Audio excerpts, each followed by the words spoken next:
بسم الله الرحمن الرحيم ياسين والقرآن الحكيم إنك لمن المرسلين على صراط مستقيم تنزيل العزيز الرحيم لتنذر قوما ما أنذر آباؤهم فهم غافلون لقد حق القول على أكثرهم فهم لا يؤمنون إنا جعلنا في أعناقهم أغلالا فهي إلى الأذقان فهم مقمحون وجعلنا من بين أيديهم سدا ومن خلفهم سدا فأغشيناهم فهم لا يبصرون وسواء عليهم أأنذرتهم أم لم تنذرهم لا يؤمنون إنما تنذر من اتبع الذكر وخشي الرحمن بالغيب فبشره بمغفرة وأجر كريم إنا نحن نحيي الموتى ونكتب ما قدموا وآثارهم وكل شيء أحصيناه في إمام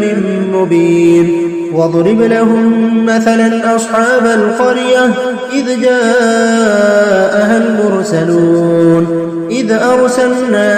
إليهم 2 فكذبوهما فعززنا بثالث فقالوا إنا إليكم مرسلون قالوا ما أنتم إلا بشر مثلنا وما أنزل الرحمن من شيء إن أنتم إلا تكذبون قالوا ربنا يعلم إنا إليكم لمرسلون وما علينا إلا البلاغ المبين قالوا إنا تطيرنا بكم لئن لم تنتهوا لنرجمنكم وليمسنكم منا عذاب أليم قالوا طائركم معكم أئن ذكرتم بل أنتم قوم مسرفون وجاء من أقصى المدينة رجل يسعى قال يا قوم اتبعوا المرسلين اتبعوا من لا يسألكم أجرا وهم مهتدون وما لي لا أعبد الذي فطرني وإليه ترجعون أأتخذ من دونه آلهة إن يردني الرحمن بضر لا تغن عني شفاعتهم شيئا ولا ينقذون إني إذا لفي ضلال مبين إني آمنت بربكم فاسمعون قيل ادخل الجنة قال يا ليت قومي يعلمون بما غفر لي ربي وجعلني من المكرمين وما أنزلنا على قومه من بعده من جود من السماء وما كنا منزلين إن كانت إلا صيحة واحدة فإذا هم خامدون يا حسرة على العباد ما يأتيهم من رسول إلا كانوا به يستهزئون ألم يروا كم أهلكنا قبلهم من القرون أنهم إليهم لا يرجعون وإن كل لما جميع لدينا محضرون وآية لهم الأرض الميتة وحييناها وأخرجنا منها حبا فمنه يأكلون وجعلنا فيها جنات من نخيل وأعناب وفجرنا فيها من العيون ليأكلوا من ثمره وما عملته أيديهم أفلا يشكرون سبحان الذي خلق الأزواج كلها مما تنبت الأرض ومن أنفسهم ومما لا يعلمون وآية لهم الليل نسلخ منه النهار فإذا هم مظلمون والشمس تجري لمستقر لها ذلك تقدير العزيز العليم والقمر قدرناه منازل حتى عاد كالعرجون القديم لا الشمس ينبغي لها أن يدرك القمر ولا الليل سابق النهار وكل في فلك يسبحون وآية لهم أنا حملنا ذريتهم في الفلك المشحون وخلقنا لهم من مثله ما يركبون وإن نشأ نغرقهم فلا صريخ لهم ولا هم ينقذون إلا رحمة منا ومتاعا إلى حين وإذا قيل لهم اتقوا ما بين أيديكم وما خلفكم لعلكم ترحمون وما تأتيهم من آية من آيات ربهم إلا كانوا عنها معرضين وإذا قيل لهم أنفقوا مما رزقكم الله قال الذين كفروا للذين آمنوا أنطعم من لو يشاء الله أطعمه إن أنتم إلا في ضلال مبين ويقولون متى هذا الوعد إن كنتم صادقين ما ينظرون إلا صيحة واحدة وتأخذهم وهم يخصمون فلا يستطيعون توصية ولا إلى أهلهم يرجعون ونفخ في الصور فإذا هم من الأجداث إلى ربهم ينسلون قالوا يا ويلنا من بعثنا من مرقدنا هذا ما وعد الرحمن وصدق المرسلون إن كانت إلا صيحة واحدة فإذا هم جميع لدينا محضرون فاليوم لا تظلم نفس شيئا ولا تجزون إلا ما كنتم تعملون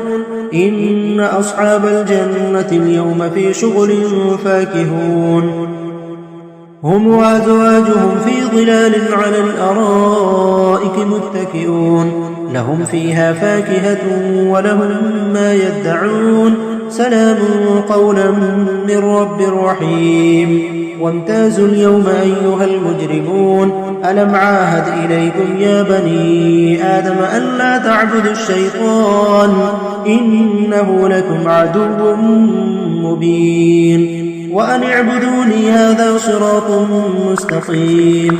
ولقد أضل منكم جبلا كثيرا أفلم تكونوا تعقلون هذه جهنم التي كنتم توعدون اصلوها اليوم بما كنتم تكفرون اليوم نختم على أفواههم وتكلمنا أيديهم وتشهد أرجلهم بما كانوا يكسبون ولو نشاء لطمسنا على أعينهم فاستبقوا الصراط فأنى يبصرون ولو نشاء لمسخناهم على مكانتهم فما استطاعوا مضيا ولا يرجعون ومن نعمره ننكسه في الخلق أفلا يعقلون وما علمناه الشعر وما ينبغي له إن هو إلا ذكر وقرآن مبين لينذر من كان حيا ويحق القول على الكافرين أولم يروا أنا خلقنا لهم مما عملت أيدينا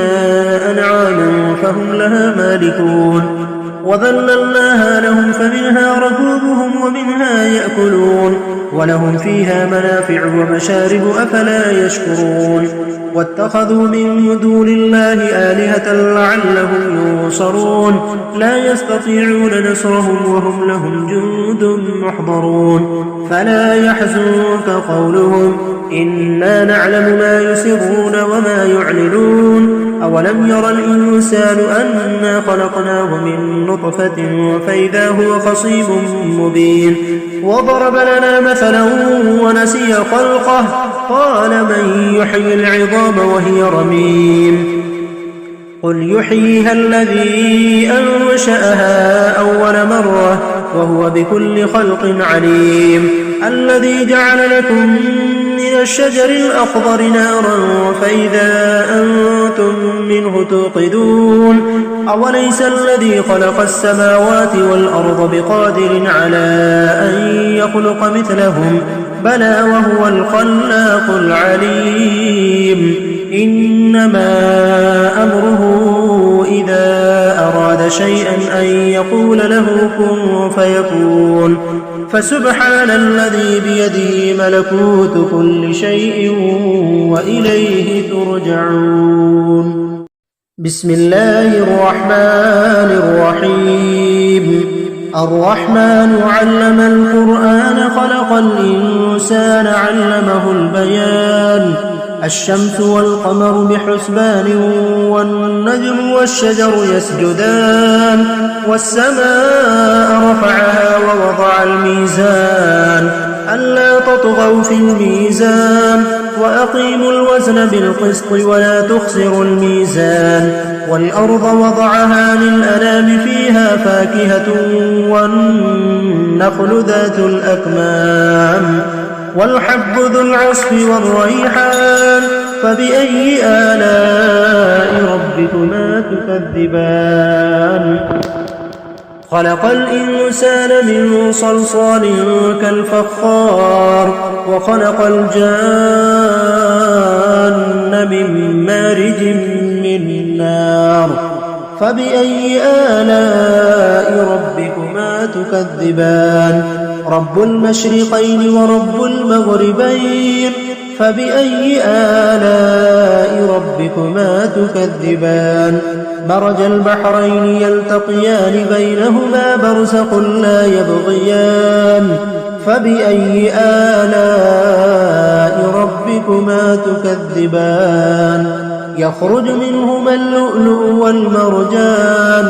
فبأي آلاء ربكما تكذبان. وله الجوار المنشآت في البحر كالأعلام فبأي آلاء ربكما تكذبان. كل من عليها فان ويبقى وجه ربك ذو الجلال والإكرام فبأي آلاء ربكما تكذبان. يسأله من في السماوات والأرض كل يوم هو في شأن فبأي آلاء ربكما تكذبان. سنفرغ لكم أيها الثقلان فبأي آلاء ربكما تكذبان. يا معشر الجن والإنس إن استطعتم أن تنفذوا من أقطار السماوات والأرض فانفذوا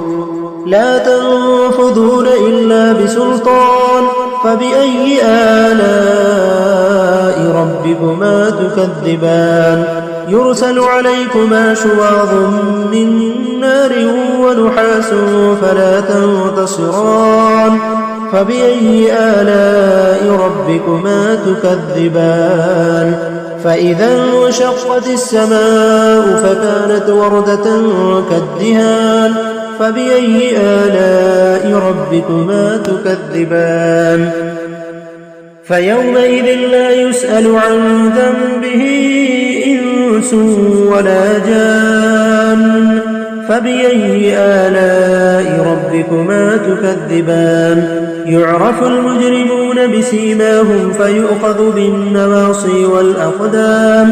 فبأي آلاء ربكما تكذبان. هذه جهنم التي يكذب بها المجرمون يطوفون بينها وبين حميم آن فبأي آلاء ربكما تكذبان. ولمن خاف مقام ربه جنتان فبأي آلاء ربكما تكذبان. ذواتا أفنان فبأي آلاء ربكما تكذبان. فيهما عينان تجريان فبأي آلاء ربكما تكذبان. فيهما من كل فاكهة زوجان فبأي آلاء ربكما تكذبان. متكئين على فرش بطائنها من استبرق وجنى الجنتين دان فبأي آلاء ربكما تكذبان. فيهن قاصرات الطرف لم يطمثهن إنس قبلهم ولا جان فبأي آلاء ربكما تكذبان كأنهن الياقوت والمرجان فبأي آلاء ربكما تكذبان هل جزاء الإحسان إلا الإحسان فبأي آلاء ربكما تكذبان ومن دونهما جنتان فبأي آلاء ربكما تكذبان مدهامتان فبأي آلاء ربكما تكذبان فيهما عينان نضاختان فبأي آلاء ربكما تكذبان فيهما فاكهة ونخل ورمان فبأي آلاء ربكما تكذبان فيهن خيرات حسان فبأي آلاء ربكما تكذبان حور مقصورات في الخيام فبأي آلاء ربكما تكذبان لم يطمثهن إنس قبلهم ولا جان فبأي آلاء ربكما تكذبان متكئين على رفرف خضر وعبقري حسان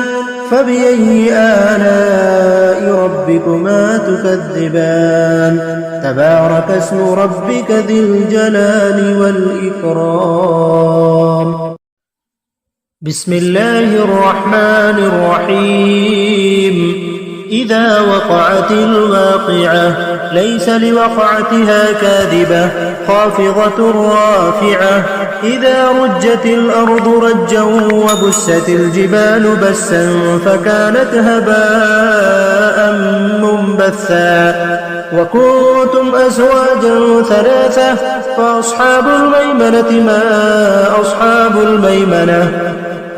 وأصحاب المشأمة ما أصحاب المشأمة والسابقون السابقون أولئك المقربون في جنات النعيم ثلة من الأولين وقليل من الآخرين على سرر موضونة متكئين عليها متقابلين يطوف عليهم ولدان مخلدون بأكواب وأباريق وكأس من معين لا يصدعون عنها ولا ينزفون وفاكهة مما يتخيرون ولحم طير مما يشتهون وحور عين كأمثال اللؤلؤ المكنون جزاء بما كانوا يعملون لا يسمعون فيها لغوا ولا تأثيما إلا قيلا سلاما سلاما وأصحاب اليمين ما أصحاب اليمين في سدر مخضود وطلح منضود وظل ممدود وماء مسكوب وفاكهة كثيرة لا مقطوعة ولا ممنوعة وفرش مرفوعة إنا أنشأناهن إنشاء فجعلناهن أبكارا عربا أترابا لأصحاب اليمين ثلة من الأولين وثلة من الآخرين وأصحاب الشمال ما أصحاب الشمال في سموم وحميم وظل من يحموم لا بارد ولا كريم إنهم كانوا قبل ذلك مترفين وكانوا يصرون على الحنث العظيم وكانوا يقولون أئذا متنا وكنا ترابا وعظاما أئنا لمبعوثون أوآباؤنا الأولون قل إن الأولين والآخرين لمجموعون إلى ميقات يوم معلوم ثم إنكم أيها الضالون المكذبون لآكلون من شجر من زقوم فمالئون منها البطون فشاربون عليه من الحميم فشاربون شرب الهيم هذا نزلهم يوم الدين نحن خلقناكم فلولا تصدقون أفرأيتم ما تمنون أأنتم تخلقونه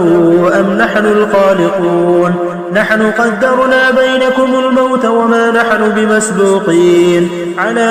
أن نبدل أمثالكم وننشئكم فيما لا تعلمون ولقد علمتم النشأة الأولى فلولا تذكرون أفرأيتم ما تحرثون أأنتم تزرعونه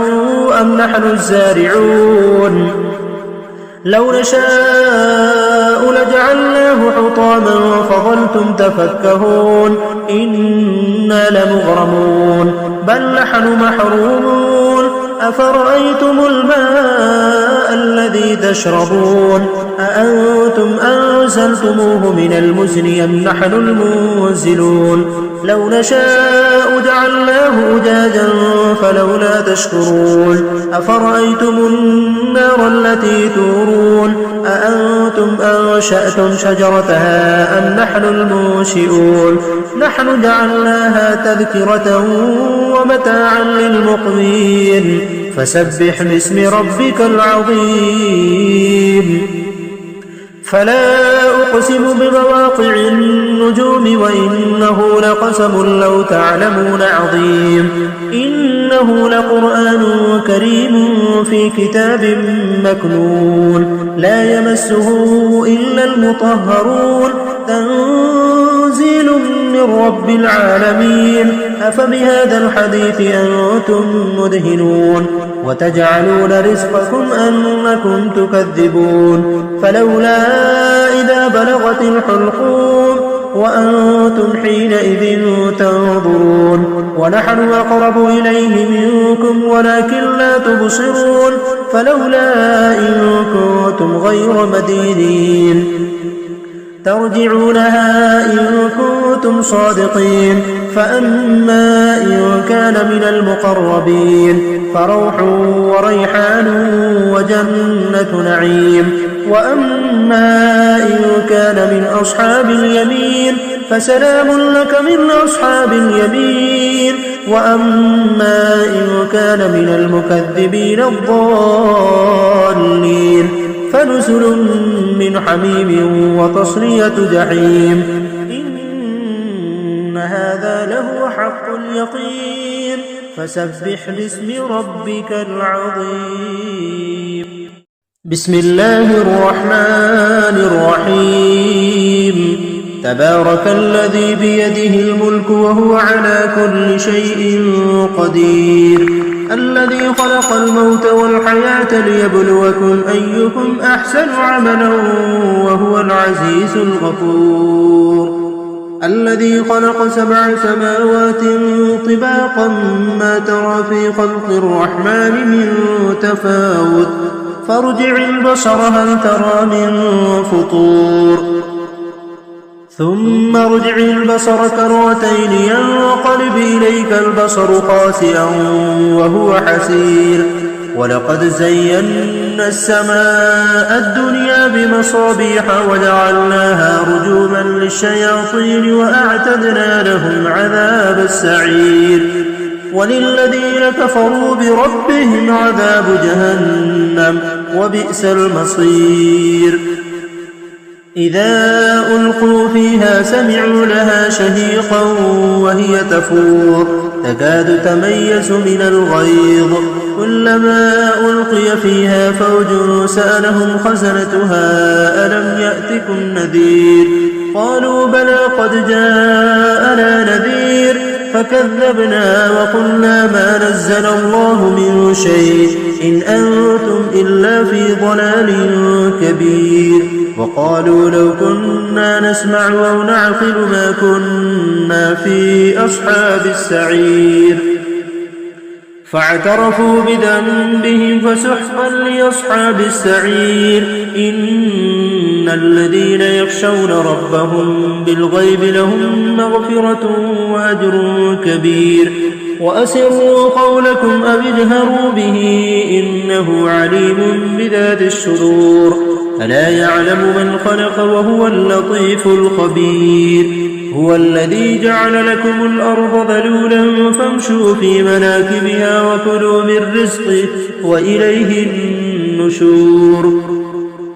أأمنتم ما في السماء أن يخسف بكم الأرض فإذا هي تمور أم أمنتم ما في السماء أن يرسل عليكم حاصبا فستعلمون كيف نذير ولقد كذب الذين من قبلهم فكيف كان نكير أولم يروا إلى الطير فوقهم صافات ويقبضن ما يمسكهن إلا الرحمن إنه بكل شيء بصير أمن هذا الذي هو جود لكم ينصركم من دون الرحمن إن الكافرون إلا في غرور أمن هذا الذي يرزقكم إن أمسك رزقه بل لجوا في عتو ونفور أفمن يمشي مكبا على وجهه أهدى أمن يمشي سويا على صراط مستقيم قل هو الذي أنشأكم وجعل لكم السمع والأبصار والأفئدة قليلا ما تشكرون قل هو الذي ذرأكم في الأرض وإليه تحشرون ويقولون متى هذا الوعد إن كنتم صادقين قل إنما العلم عند الله وإنما أنا نذير مبين فلما رأوا زلفة سيئت وجوه الذين كفروا وقيل هذا الذي كنتم به تدعون قل أرأيتم إن أهلكني الله ومن معي أو رحمنا فمن يجير الكافرين من عذاب أليم قل هو الرحمن آمنا به وعليه توكلنا فستعلمون من هو في ضلال مبين قل أرأيتم إن أصبح ماؤكم غورا فمن يأتيكم بماء معين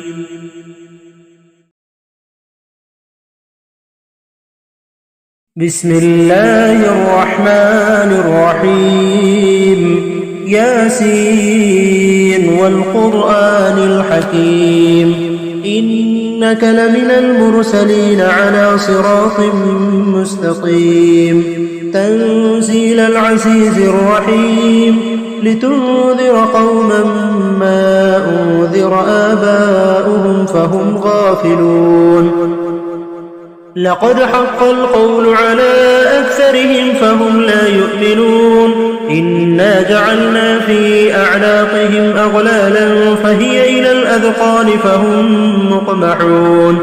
وجعلنا من بين أيديهم سدا ومن خلفهم سدا فأغشيناهم فهم لا يبصرون وسواء عليهم أأنذرتهم أم لم تنذرهم لا يؤمنون إنما تنذر من اتبع الذكر وخشي الرحمن بالغيب فبشره بمغفرة وأجر كريم إنا نحن نحيي الموتى ونكتب ما قدموا وآثارهم وكل شيء أحصيناه في إمام مبين واضرب لهم مثلا أصحاب القرية إذ جاءها المرسلون إذ أرسلنا إليهم 2 فكذبوهما فعززنا بثالث فقالوا إنا إليكم مرسلون قالوا ما أنتم إلا بشر مثلنا وما أنزل الرحمن من شيء إن أنتم إلا تكذبون قالوا ربنا يعلم إنا إليكم لمرسلون وما علينا إلا البلاغ المبين قالوا إنا تطيرنا بكم لئن لم تنتهوا لنرجمنكم وليمسنكم منا عذاب أليم قالوا طائركم معكم أئن ذكرتم بل أنتم قوم مسرفون وجاء من أقصى المدينة رجل يسعى قال يا قوم اتبعوا المرسلين اتبعوا من لا يسألكم أجرا وهم مهتدون وما لي لا أعبد الذي فطرني وإليه ترجعون أأتخذ من دونه آلهة إن يردني الرحمن بضر لا تغن عني شفاعتهم شيئا ولا ينقذون إني إذا لفي ضلال مبين إني آمنت بربكم فاسمعون قيل ادخل الجنة قال يا ليت قومي يعلمون بما غفر لي ربي وجعلني من المكرمين وما أنزلنا على قومه من بعده من جود من السماء وما كنا منزلين إن كانت إلا صيحة واحدة فإذا هم خامدون يا حسرة على العباد ما يأتيهم من رسول إلا كانوا به يستهزئون ألم يروا كم أهلكنا قبلهم من القرون أنهم إليهم لا يرجعون وإن كل لما جميع لدينا محضرون وآية لهم الأرض الميتة وحييناها وأخرجنا منها حبا فمنه يأكلون وجعلنا فيها جنات من نخيل وأعناب وفجرنا فيها من العيون ليأكلوا من ثمره وما عملته أيديهم أفلا يشكرون سبحان الذي خلق الأزواج كلها مما تنبت الأرض ومن أنفسهم ومما لا يعلمون وآية لهم الليل نسلخ منه النهار فإذا هم مظلمون والشمس تجري لمستقر لها ذلك تقدير العزيز العليم والقمر قدرناه منازل حتى عاد كالعرجون القديم لا الشمس ينبغي لها أن تدرك القمر ولا الليل سابق النهار وكل في فلك يسبحون وآية لهم أنا حملنا ذريتهم في الفلك المشحون وخلقنا لهم من مثله ما يركبون وإن نشأ نغرقهم فلا صريخ لهم ولا هم ينقذون إلا رحمة منا ومتاعا إلى حين وإذا قيل لهم اتقوا ما بين أيديكم وما خلفكم لعلكم ترحمون وما تأتيهم من آية من آيات ربهم إلا كانوا عنها معرضين وإذا قيل لهم أنفقوا مما رزقكم الله قال الذين كفروا للذين آمنوا أنطعم من لو يشاء الله أطعمه إن أنتم إلا في ضلال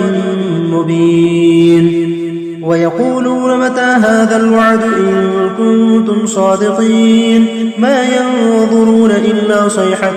واحدة وتأخذهم وهم يخصمون فلا يستطيعون توصية ولا إلى أهلهم يرجعون ونفخ في الصور فإذا هم من الأجداث إلى ربهم ينسلون قالوا يا ويلنا من بعثنا من مرقدنا هذا ما وعد الرحمن وصدق المرسلون إن كانت إلا صيحة واحدة فإذا هم جميع لدينا محضرون فاليوم لا تظلم نفس شيئا ولا تجزون إلا ما كنتم تعملون إن أصحاب الجنة اليوم في شغل فاكهون هم وأزواجهم في ظلال على الأرائك متكئون لهم فيها فاكهة ولهم ما يدعون سلام قولا من رب رحيم وامتازوا اليوم أيها المجرمون ألم عاهد إليكم يا بني آدم ألا تعبدوا الشيطان إنه لكم عدو مبين وأن اعبدوني هذا صراط مستقيم ولقد أضل منكم جبلا كثيرا أفلم تكونوا تعقلون هذه جهنم التي كنتم توعدون اصلوها اليوم بما كنتم تكفرون اليوم نختم على أفواههم وتكلمنا أيديهم وتشهد أرجلهم بما كانوا يكسبون ولو نشاء لطمسنا على أعينهم فاستبقوا الصراط فأنى يبصرون ولو نشاء لمسخناهم على مكانتهم فما استطاعوا مضيا ولا يرجعون ومن نعمره ننكسه في الخلق أفلا يعقلون وما علمناه الشعر وما ينبغي له إن هو إلا ذكر وقرآن مبين لينذر من كان حيا ويحق القول على الكافرين أولم يروا أنا خلقنا لهم مما عملت أيدينا أنعاما فهم لها مالكون وذللناها لهم فمنها ركوبهم ومنها يأكلون ولهم فيها منافع ومشارب أفلا يشكرون واتخذوا من دون الله آلهة لعلهم ينصرون لا يستطيعون نصرهم وهم لهم جند محضرون فلا يحزنك قولهم إنا نعلم ما يسرون وما يعلنون أولم ير الإنسان أنا خلقناه من نطفة فإذا هو خصيب مبين وضرب لنا مثلا ونسي خلقه قال من يحيي العظام وهي رميم قل يحييها الذي أنشأها أول مرة وهو بكل خلق عليم الذي جعل لكم من الشجر الأخضر نارا فإذا أنتم منه توقدون أوليس الذي خلق السماوات والأرض بقادر على أن يخلق مثلهم بلى وهو الخلاق العليم إنما أمره إذا أراد شيئا أن يقول له كن فيكون فسبحان الذي بيده ملكوت كل شيء وإليه ترجعون بسم الله الرحمن الرحيم الرحمن علم القرآن خلق الإنسان علمه البيان الشمس والقمر بحسبان والنجم والشجر يسجدان والسماء رفعها ووضع الميزان ألا تطغوا في الميزان وأقيموا الوزن بالقسط ولا تخسروا الميزان والأرض وضعها للأنام فيها فاكهة والنخل ذات الأكمام والحب ذو العصف والريحان فبأي آلاء ربكما تكذبان خلق الإنسان من صلصال كالفخار وخلق الجان من مارج من نار فبأي آلاء ربكما تكذبان رب المشرقين ورب المغربين فبأي آلاء ربكما تكذبان مرج البحرين يلتقيان بينهما برزخ لا يبغيان فبأي آلاء ربكما تكذبان يخرج منهما اللؤلؤ والمرجان فبأي آلاء ربكما تكذبان وله الجوار المنشآت في البحر كالأعلام فبأي آلاء ربكما تكذبان كل من عليها فان ويبقى وجه ربك ذو الجلال والإكرام فبأي آلاء ربكما تكذبان يسأله من في السماوات والأرض كل يوم هو في شأن فبأي آلاء ربكما تكذبان سنفرغ لكم أيها الثقلان فبأي آلاء ربكما تكذبان يا معشر الجن والإنس إن استطعتم أن تنفذوا من أقطار السماوات والأرض فانفذوا لا تنفذون إلا بسلطان فبأي آلاء ربكما تكذبان يرسل عليكما شواظ من نار ونحاس فلا تنتصران فبأي آلاء ربكما تكذبان فإذا انشقت السماء فكانت وردة كالدهان فبأي آلاء ربكما تكذبان فيومئذ لا يسأل عن ذنبه إنس ولا جان فبأي آلاء ربكما تكذبان يعرف المجرمون بسيماهم فيؤخذ بالنواصي والأقدام فبأي آلاء ربكما تكذبان هذه جهنم التي يكذب بها المجرمون يطوفون بينها وبين حميم آن فبأي آلاء ربكما تكذبان ولمن خاف مقام ربه جنتان فبأي آلاء ربكما تكذبان ذواتا أفنان فبأي آلاء ربكما تكذبان فيهما عينان تجريان فبأي آلاء ربكما تكذبان فيهما من كل فاكهة زوجان فبأي آلاء ربكما تكذبان متكئين على فرش بطائنها من استبرق وجنى الجنتين دان فبأي آلاء ربكما تكذبان فيهن قاصرات الطرف لم يطمثهن إنس قبلهم ولا جان فبأي آلاء ربكما تكذبان كأنهن الياقوت والمرجان فبأي آلاء ربكما تكذبان هل جزاء الإحسان إلا الإحسان فبأي آلاء ربكما تكذبان ومن دونهما جنتان فبأي آلاء ربكما تكذبان مدهامتان فبأي آلاء ربكما تكذبان فيهما عينان نضاختان فبأي آلاء ربكما تكذبان فيهما فاكهة ونخل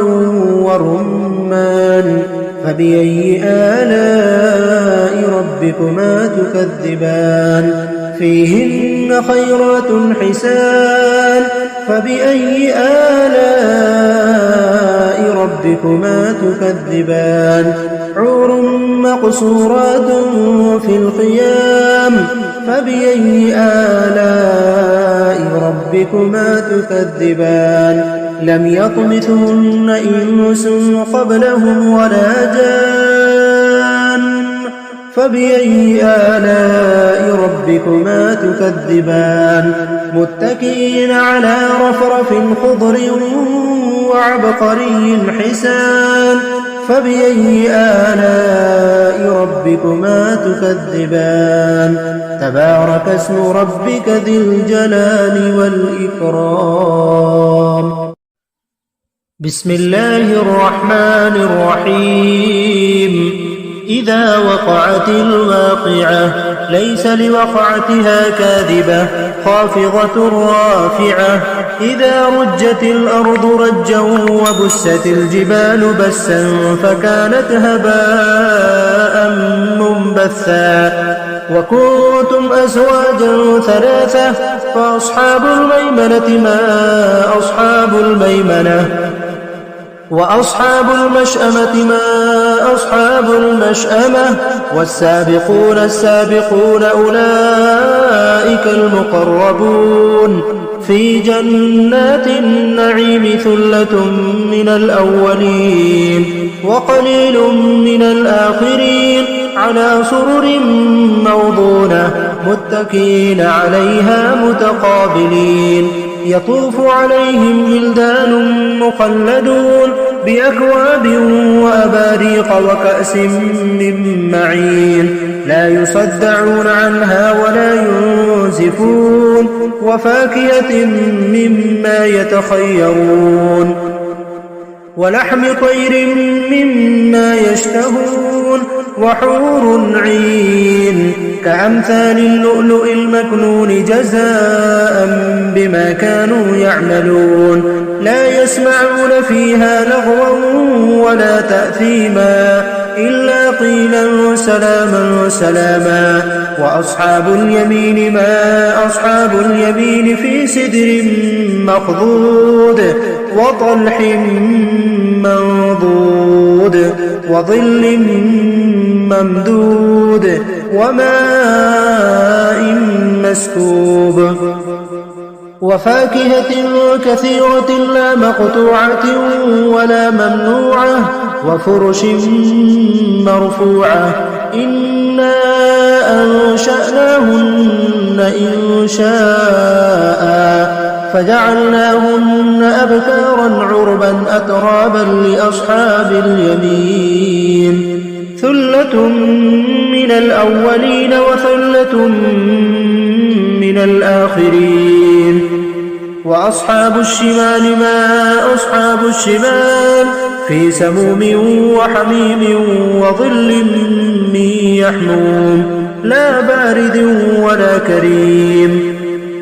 إنهم كانوا قبل ذلك مترفين وكانوا يصرون على الحنث العظيم وكانوا يقولون أئذا متنا وكنا ترابا وعظاما أئنا لمبعوثون أو آباؤنا الأولون قل إن الأولين والآخرين لمجموعون إلى ميقات يوم معلوم ثم إنكم أيها الضالون المكذبون لآكلون من شجر من زقوم فمالئون منها البطون فشاربون عليه من الحميم فشاربون شرب الهيم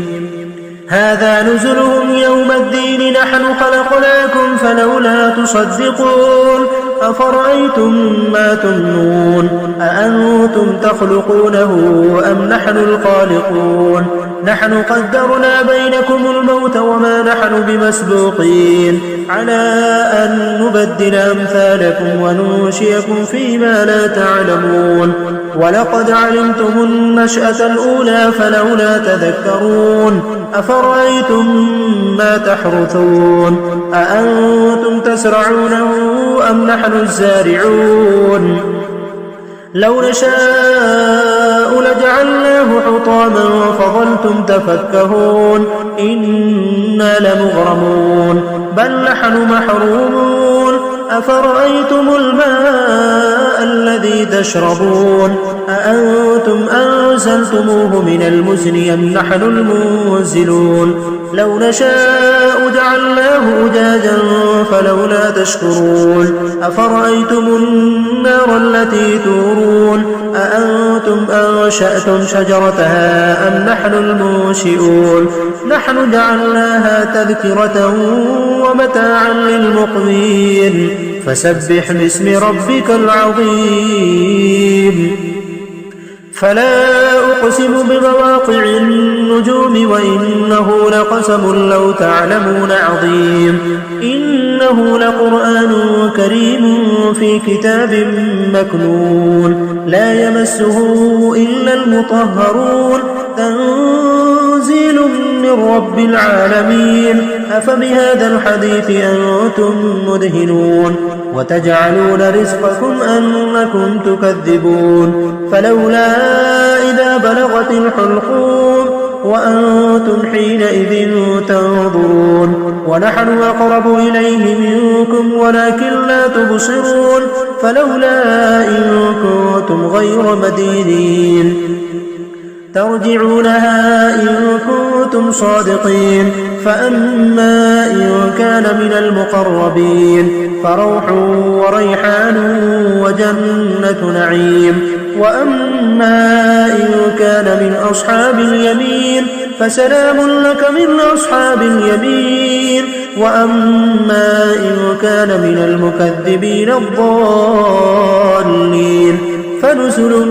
من حميم وتصلية جحيم إن هذا لهو حق اليقين فسبح باسم ربك العظيم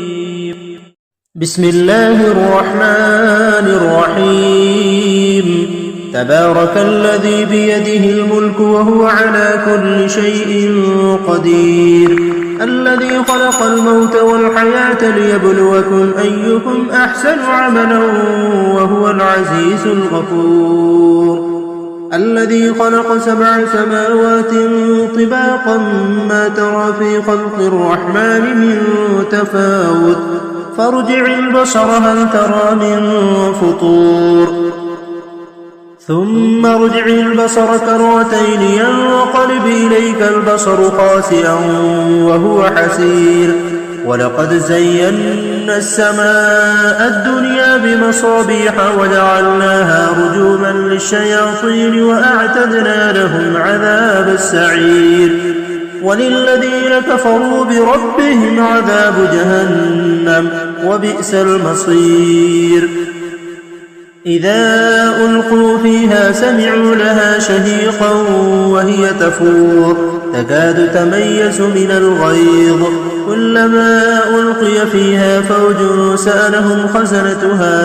ألم يأتكم نذير قالوا بلى قد جاءنا نذير فكذبنا وقلنا ما نزل الله من شيء إن أنتم إلا في ضلال كبير وقالوا لو كنا نسمع أو نعقل ما كنا في أصحاب السعير فاعترفوا بذنبهم فسحقا لأصحاب السعير إن الذين يخشون ربهم بالغيب لهم مغفرة وأجر كبير وأسروا قولكم أو اجهروا به إنه عليم بذات الصدور ألا يعلم من خلق وهو اللطيف الخبير هو الذي جعل لكم الأرض ذلولا فامشوا في مناكبها وكلوا من رزقه وإليه النشور أأمنتم ما في السماء أن يخسف بكم الأرض فإذا هي تمور أم أمنتم من في السماء أن يرسل عليكم حاصبا فستعلمون كيف نذير ولقد كذب الذين من قبلهم فكيف كان نكير أولم يروا إلى الطير فوقهم صافات ويقبضن ما يمسكهن إلا الرحمن إنه بكل شيء بصير أمن هذا الذي هو جود لكم ينصركم من دون الرحمن إن الكافرون إلا في غرور أمن هذا الذي يرزقكم إن أمسك رزقه بل لجوا في عتو ونفور أفمن يمشي مكبا على وجهه أهدى أمن يمشي سويا على صراط مستقيم قل هو الذي أنشأكم وجعل لكم السمع والأبصار والأفئدة قليلا ما تشكرون قل هو الذي ذرأكم في الأرض وإليه تحشرون ويقولون متى هذا الوعد إن كنتم صادقين قل إنما العلم عند الله وإنما أنا نذير مبين فلما رأوا زلفة سيئت وجوه الذين كفروا وقيل هذا الذي كنتم به تدعون قل أرأيتم إن أهلكني الله ومن معي أو رحمنا فمن يجير الكافرين من عذاب أليم قل هو الرحمن آمنا به وعليه توكلنا فستعلمون من هو في ضلال مبين قل أرأيتم إن أصبح ماؤكم غورا فمن يأتيكم بماء معين